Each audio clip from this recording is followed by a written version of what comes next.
Saudara sekalian yang terkasih, selamat sore.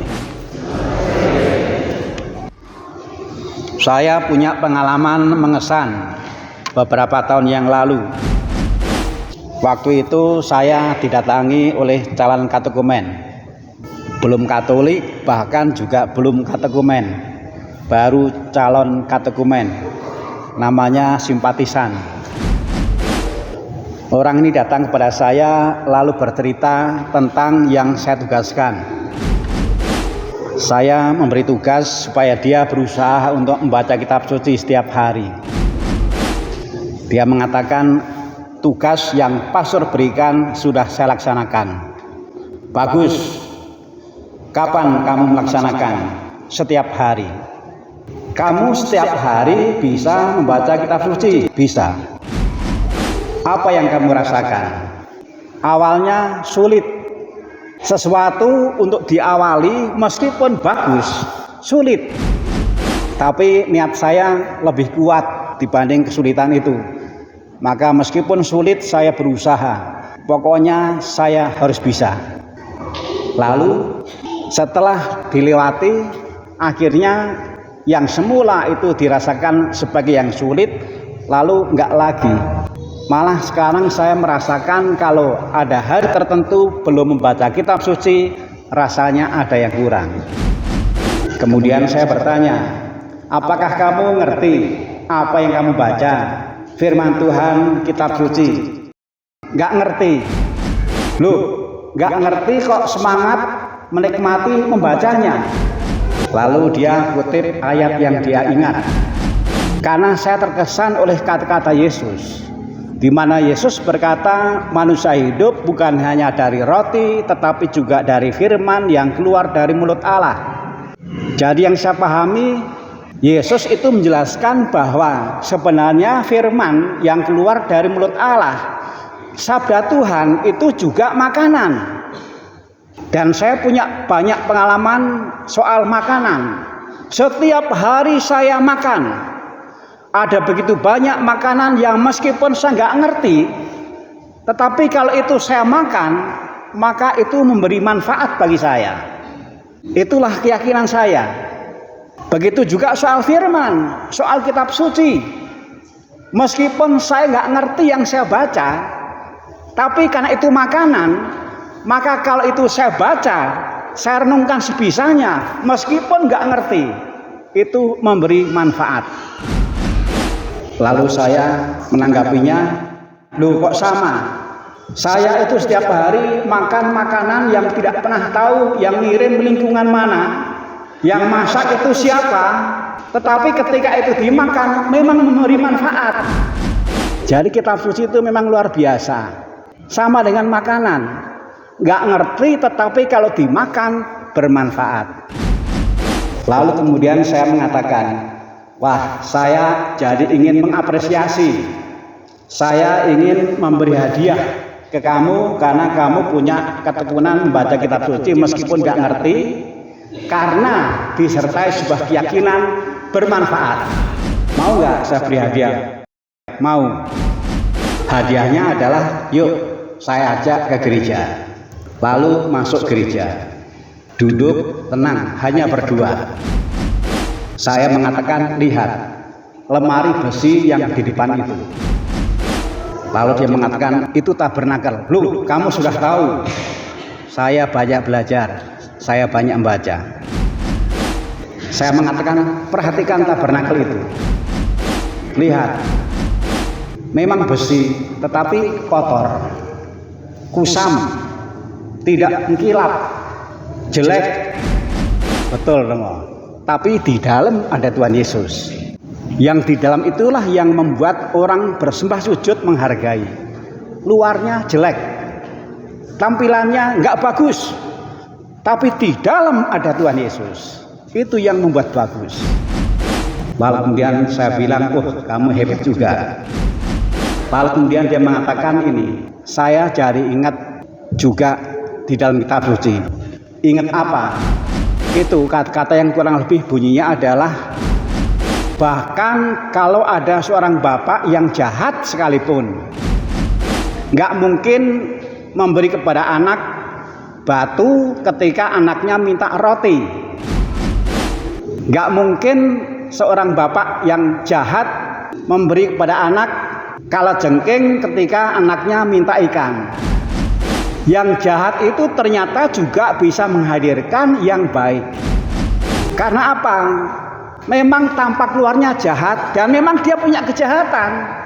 Tapi di sisi lain, di dalamnya dia juga punya sesuatu yang baik, Tuhan Yesus. Dan ketika bapak yang jahat itu memberi kepada anak yang baik, pada saat itu bapak yang jahat ini menghadirkan Tuhan Yesus yang baik. Saya bilang, wah kamu luar biasa. Tapi tetap karena waktunya belum menjadi katekumen, Tapi semangatnya saya hargai. Apa yang baik yang sudah dimiliki saya hargai. Ya pastor, saya juga tidak akan minta dispensasi. Saya juga tidak akan minta kekhususan. Saya mau menempuh jalan umum saja.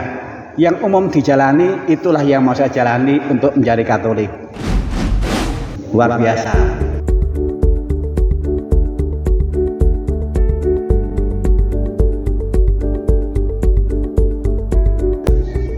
Saudara sekali yang terkasih, obrolan saya dengan calon katekumen ini mengingatkan saya mengenai bacaan hari ini. Bacaan hari ini itu mengenai Yesus Gembala yang baik. Yang karena baik, maka memang sungguh baik. Mau memberikan yang baik bagi domba-dombanya. Mau mengorbankan hidupnya, mengorbankan waktunya, mau menuntun ke padang rumput yang hijau, dan seterusnya. Dan kita percaya bahwa Tuhan Yesus yang seperti ini tidak hanya ada di tabernakel. Kita ingat yang tadi dikatakan oleh calon katekumen bahwa ada juga orang yang meskipun jahat tetapi ketika anaknya meminta roti nggak mungkin diberi batu. Ketika anaknya itu minta ikan nggak mungkin diberi kalajengking. Nggak mungkin. Jadi sebenarnya di dalam diri setiap orang ada Tuhan Yesus. Setiap kali misa kita mendengarkan firman Yesus, firman Tuhan ada dalam diri kita. Setiap kali kita misa, kita menerima komuni suci, tubuh Kristus masuk di dalam diri kita. Dan kita juga sudah dibaptis, yang berarti sudah menjadi anggotanya Yesus. Meskipun kita ini punya kekurangan, meskipun kita ini jelek, dan mungkin jeleknya juga sudah terkenal, sampai anak yang belum lahir pun sudah tahu. Tapi percayalah bahwa di lain pihak sebenarnya ada juga yang bagus. Karena apa? Di sana, di dalam diri setiap orang ada Tuhan Yesus. Saya sering merenungkan mengenai kesulitan-kesulitan atau masalah-masalah yang dihadapi oleh keluarga besar Prabu kita. Masalah yang dihadapi oleh anak, yang dihadapi oleh umat, yang dihadapi oleh pengurus, yang dihadapi oleh para suami, istri, mertua, kakek, nenek, dan seterusnya. Saya sering merenungkan masalah-masalah itu. Dan makin hari makin terasa bahwa ternyata hidup ini makin hari makin berat dan bukannya makin ringan. Lalu saya ingat apa yang diusahakan oleh Bapak Suci Pas Fransiskus sekarang ini. Sekarang ini kita harus sinodal, sun dan hodos. Berjalan bersama, jangan sendiri-sendiri. Kalau masalah ditanggung sendiri berat, tetapi kalau masalah ditanggung bersama, maka tentu akan menjadi lebih ringan. Yang diharapkan oleh Bapak Suci dengan bergaya sinodal, berjalan bersama adalah yuk satu sama lain saling sharing, saling ngobrol, saling bertanya, saling memberi yang baik. Saya ambil contoh supaya menjadi praktis. Misalnya saya seorang anak, saya bertanya kepada temannya yang sebaya atau kakak kelas.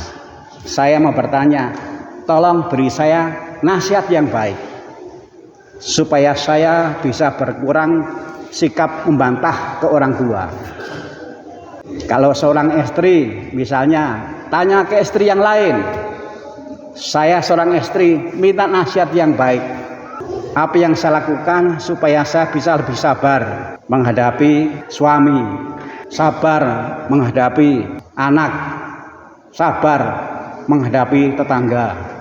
Misalnya, suami sama saja. Tidak ada orang yang sama sekali nggak punya masalah. Semua punya masalah. Tapi kita yakin, meskipun orang itu punya masalah, tetapi kalau kita minta baik-baik, tolong saya diberi nasihat baik. Orang jahat saja juga bisa memberi yang baik kepada anaknya. Karena apa? Kalau sebenarnya di dalam ada gembala baik, ada Tuhan Yesus. Saya itu merenungkan, membayangkan, kalau saja kegembalaan Bapak Suci ini dilaksanakan, wah, ada begitu banyak umat yang sebenarnya terbantu, paling tidak diringankan. Kalau semua berani bertanya, asal bertanyanya baik, terang-terangan saja, saya minta nasihat baik, maka setiap orang akan mengeluarkan dari perbendaharaan hatinya yang disuarakan Yesus gembala baik. Ini nasihat baik yang bisa saya berikan. Kalau kita mengharapkan orang yang sempurna, nggak ada. Bapak Suci itu juga pernah mengatakan, nggak ada keluarga yang sempurna, suami yang sempurna tidak ada, istri yang sempurna tidak ada. Yang sempurna itu ya hanya rokok Sampurna. Di luar itu nggak ada. Nggak ada yang sempurna. Tetapi percayalah, dalam diri sosok-sosok yang tidak sempurna, yang mungkin juga dikenal sebagai orang yang punya masalah, ketika dia diminta nasihat yang baik, pasti akan memberikan nasihat yang baik. Karena apa? Di sana ada Tuhan Yesus. Jadi kalau kitab suci berbicara mengenai Yesus gembala baik, itu sebenarnya juga termasuk Yesus yang ada dalam diri masing-masing kita semua. Mudah-mudahan kita menjadi semakin optimis, semakin yakin, termasuk juga untuk menghargai Tuhan Yesus gembala baik yang ada dalam diri kita semua masing-masing, tak terkecuali yang mungkin dianggap bermasalah. Tabernakel yang bermasalah seperti apapun, di dalam juga ada Tuhan Yesus. Tuhan memberkati.